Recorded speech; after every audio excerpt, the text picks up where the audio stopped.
Бик яхшы бүген монда җыелдык. Менә бүген беренче безнең чара бу җылда. Шуңар менә җыллар яхшы үтсен, җыллар безнең тыныч булсын, безгә барыбызга да сәламәтлек, сез әтиәнигезгә шалтыратыгыз, үзегезләрне саклагыз. И менә барыбер без бу җылны, бүген кичне инде бу чараларны дугадан башласак бик яхшы булыр.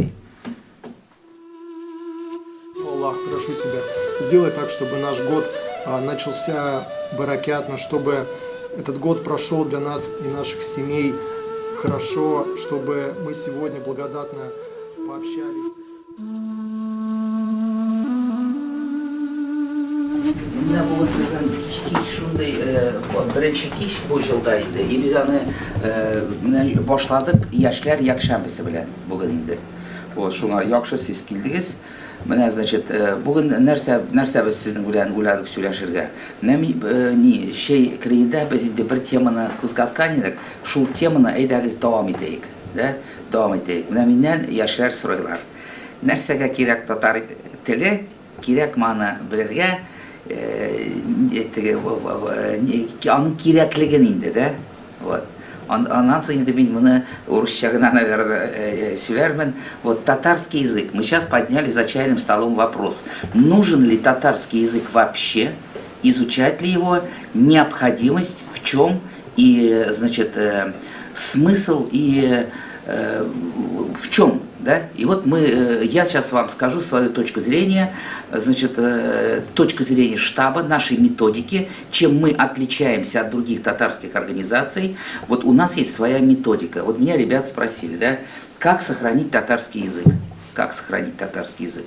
В чем? И вот мы сегодня интервью берем, у нас сегодня вечер будет посвящен, мы хотим от вас взгляды ваши, как сохранить татарский язык в этом большом городе, мегаполисе Москва. Вот ваше мнение. У нас главным достижением прошлого года является вот презентация нашей книги.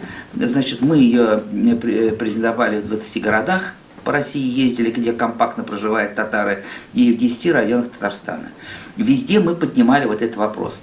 Как сохранить татарский язык, на что главный акцент сделать на государственном уровне, на семейном, на общественных организациях, для общественников. И мы выработали вот из тысячи, значит, предложений, мы выработали 36 главных пунктов, которые надо сделать было еще вчера. Вот мы 2 года назад вместе с ВКТ приняли, значит, стратегию татар. И вот эти 36 пунктов на русском языке и отдельно 20 пунктов у нас на татарском, это дополнение к стратегии. Что надо делать учителям, главам администрации, значит, общественным организациям, в каждой семье, каждому татарину, и что надо делать, и как. Все это написано вот в нашей уникальной книге, которую ждал весь татарский мир, наверное, да? В татарском мире такой книги никогда не было. Это уникальная книга, про которую я вам уже, по-моему, 10 раз рассказывал, да? Что такое благотворительность, да? У каждого в душе благотворительность. Каждый должен, мусульманин, татарин, у нас такая нация, мы должны помогать. И мы помогаем. И вот меня ребята, наверное, поправят, если я не так говорю. Если мы кому-то что-то помогли, это Аллах нам вернет это со сторицей. Мы не беднеем от этого. Понимаете, вот как вам это вот объяснить? Вот поверьте, мы не беднеем от этого. Нам нужно заниматься благотворительностью. Вот мы постоянно собираем деньги, в том числе и со студентов. Там, да, например, какие-то у нас бывают сборы. В сборах участвует у нас 1500-1800 человек. Вот из них 500 человек сдают нам по 50 рублей, по 100 рублей, по 70 рублей, например. Важна ведь не сумма, да?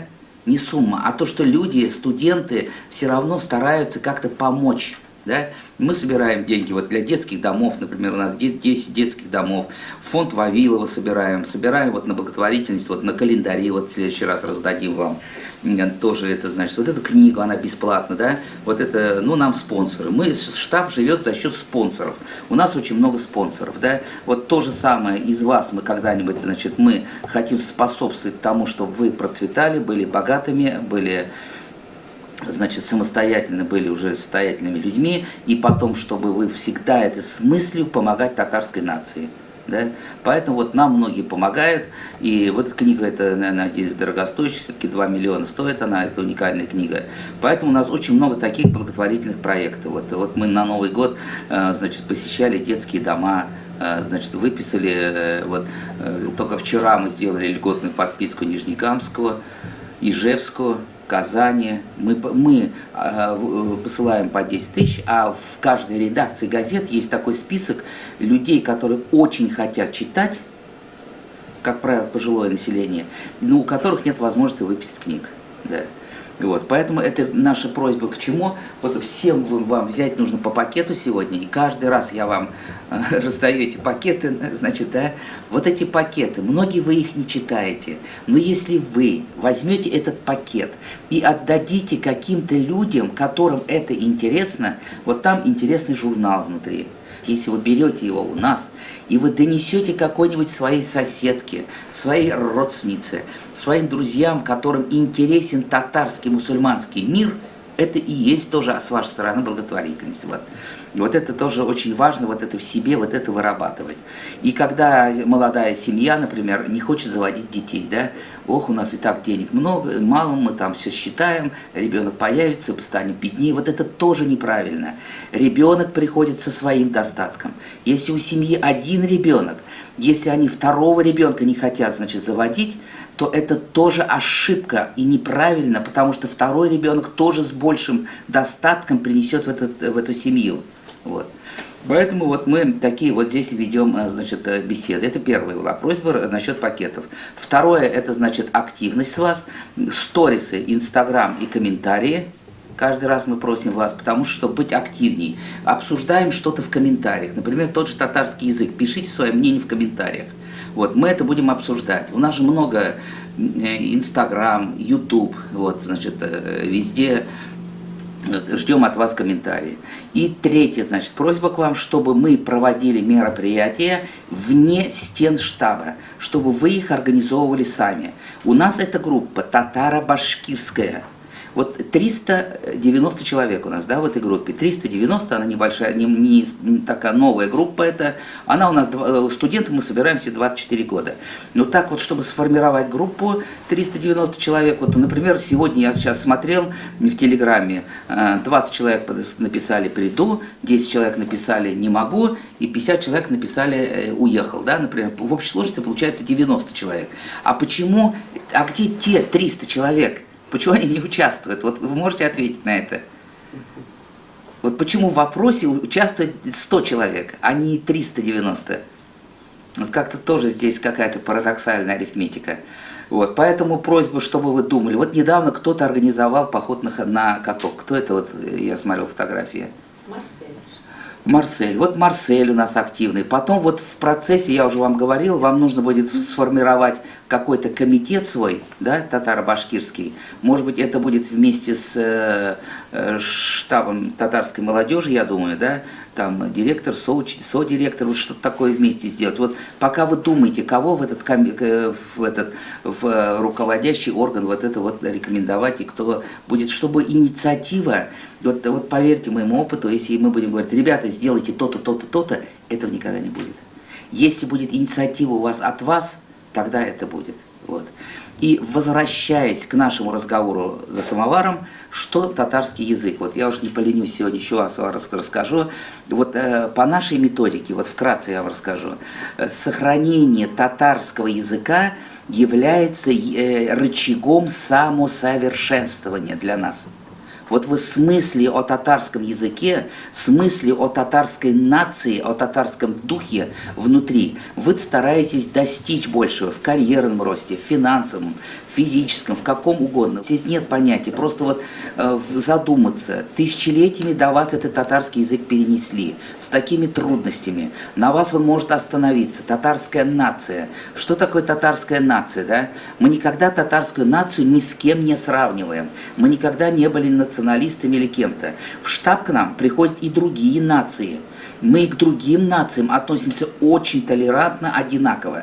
К нам в штаб приходят люди другой нации, кому интересна татарский язык, татарские песни, татарский фольклор. У нас вот, например, в 390 человек, там есть и русские, и чуваши много, я знаю, есть, ходят.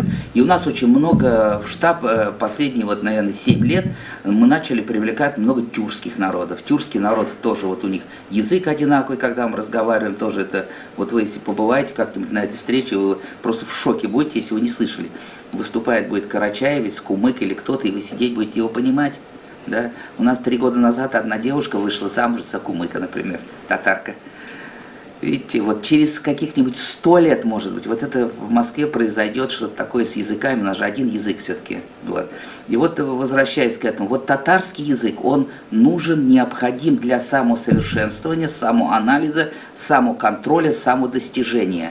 И это своего рода тренинг. Вот мы в штабе пытаемся вам татарские песни, татарское, вот мне говорят, зачем надо застолье, давайте там фуршет, что-то. Зачем нам нужно застолье? Застолье нам нужно для сохранения традиций, чтобы у вас это вырабатывалось, что если вы приглашаете в гости татар, друзей своих или вообще других гостей, что если гости приходят в дом к татарину, он должен накрывать стол, он должен гостеприимственно встречать, и какой-то должно быть культ застолья обязательно, да? Потому что татарский язык сохраняется через мусульманство, через застолье, через одежду, через фольклор, через вот эти вот бытовые дела в семье, например, да? Вот как говорил Марджани. Вот поэтому татарский язык, вот эта ответственность. Вот каждый в глубине души не только должен быть татарином, он должен и с друзьями разговаривать, с родственниками, с соседями, вот, если татары, по сохранению татарского языка. Мы всегда, каждый раз вас просим, давайте говорить на татарском языке, давайте смс писать на татарском языке. Вот многие из нас знают татарский язык, многие из нас понимают, но держат его в себе и не общаются. Понимаете, особенно в общественном месте. Вот как нам перезагрузку сознания? Вот начинается Новый год. Давайте перезагрузим наши головы и еще сильнее полюбим, еще сильнее ответственность себя вот за татарский язык, за сохранение языка. И будем говорить на татарском языке, и будем все-таки между собой разговаривать и думать о сохранении в будущем и передаче будущим поколениям этого уникального, богатого, красивого татарского языка. Мне сегодня кто-то спросил, а в чем привлекательность, что меня спросили, кто спросил меня? Ну вот как выработать любовь, да? Любовь. Любовь в сердце, в душе, в мозгу, с колыбелью. Вот сейчас, например, есть диски, которые должна слушать беременная женщина, татарка, например, да, придумали. Придумали диски, которые должен слушать ребенок. Первые слова у ребенка должны, если даже родители не разговаривают на татарском языке, первые слова должен ребенок произнести на татарском языке. Вот поэтому вот насчет этого задуматься. Вот у нас тренинг, самосовершенствование, вот это вот самоответственность. Вот человек на работу приходит там, после работы остается, на работе хочет лучше быть, да, дворником работает человек, дворником, татарином работает человек. У него самая лучшая метла должна быть и самый чистый двор, понимаете? По каждому татарину судится потом, особенно в этой Москве, да, вот. Или какое-нибудь там происшествие, не дай бог, если там татары что-то связано. Все равно вот, если несчастный случай, мы смотрим телевизор и смотрим татарские фамилии, да, автоматически как-то это. Нам всех жалко, но татар жалко, конечно, особенно. Поэтому у нас у всех, вот, что нас объединяет с вами? История. У нас у всех одинаковая история. У нас и всех, если взять анализ крови, наверное, тоже одинаковый, да, у многих, в смысле такой вот генетический. Вот, поэтому нас тянет друг к другу, поэтому мы должны в будущем помогать друг другу. Цель, задача штаба, чтобы вы выработали в себе татарское окружение, чтобы вы понимали, что вы не одни, что вы живете в большой татарской семье в Москве, да, что вас окружают татары, чтобы вы были взаимопомощь им и вам, чтобы вы позитивны были, и всегда вот это вот мы хотим вас выработать, да, по мере возможности. Вы все уже сами по себе личности, уже сформированные родителями, школой, окружением, но все-таки где-то вот у вас, у кого-то есть этот татарский дух, милик, рух, И Манлык, да, вот нам это бы пробудить еще сильнее. Вот. И штаб это хорошая площадка, чтобы вы какие-то свои организаторские способности показали. Вот. Вот поэтому про татар, про этот мы еще за чашкой самовара продолжим, наверное.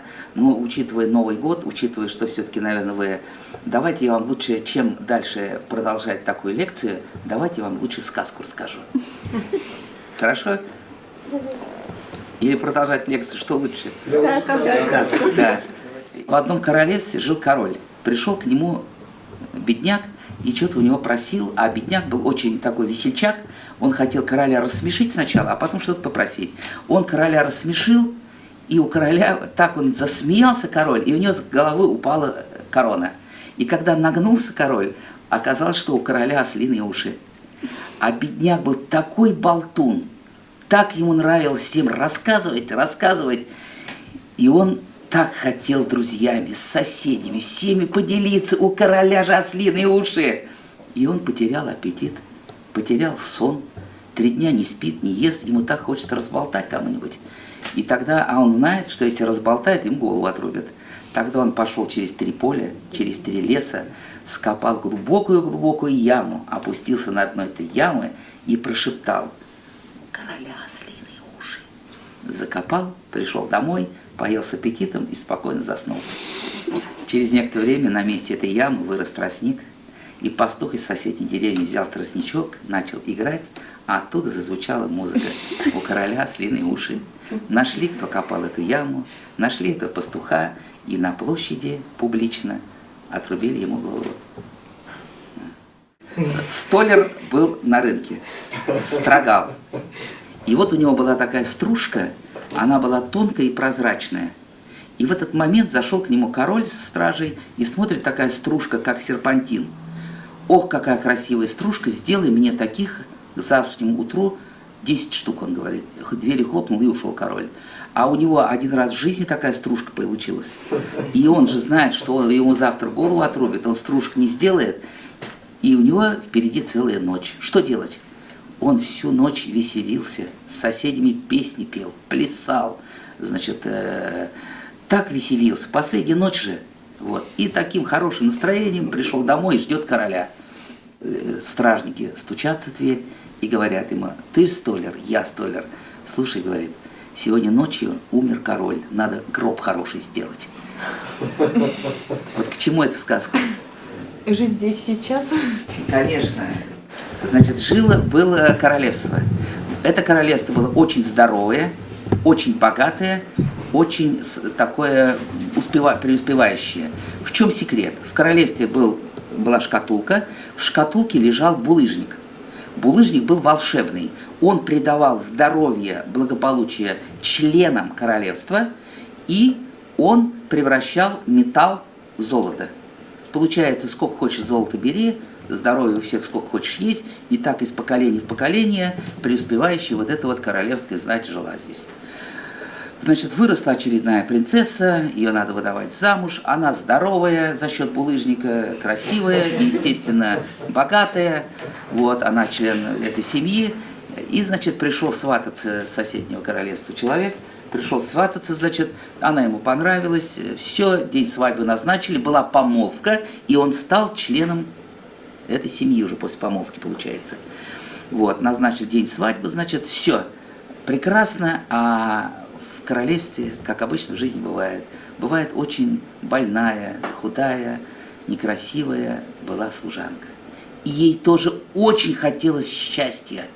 Она стащила этот булыжник себе, но он действовал только на королевский род. Она была перепугана, во дворце был переполох, и она этот булыжник бросила в проходящую телегу. Значит, что делать? Все в шоке, все в трансе, булыжника нет.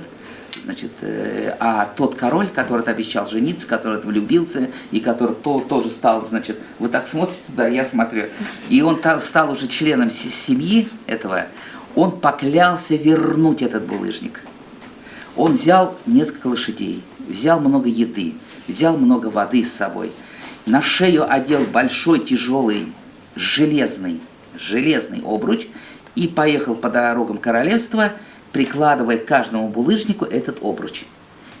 чтобы найти этот булыжник, понимаете, да? Если превратиться в золото, значит, тот булыжник, он его возвращается, и в этом королевстве опять будет и достаток, и здоровье, и благополучие.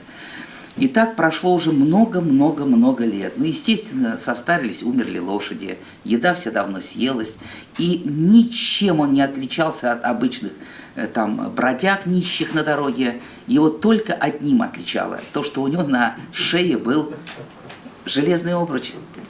И вот так и он ходил, и, значит, состарился, старый, ходит, все с этим обручем. И вот однажды он постучался в один холодный, дождливый день, постучался в один дом, который стоял на дороге, и попросил кусок хлеба и глоток воды, потому что ему очень хотелось и пить, и кушать. Его, конечно, выгнали, а за дверью он услышал такие слова: «Мы здесь живем всю жизнь, такого наглого, нищего мы видим первый раз. Он у нас просит кусок хлеба с глотком воды, а у него на шее золотой обруч». Не так обидно, когда счастье прошло мимо вообще. Не так обидно. А очень обидно, когда оно было рядом, оно было близко, вы его коснулись и не заметили, и прошли мимо. Вот по сценарию здесь аплодисменты.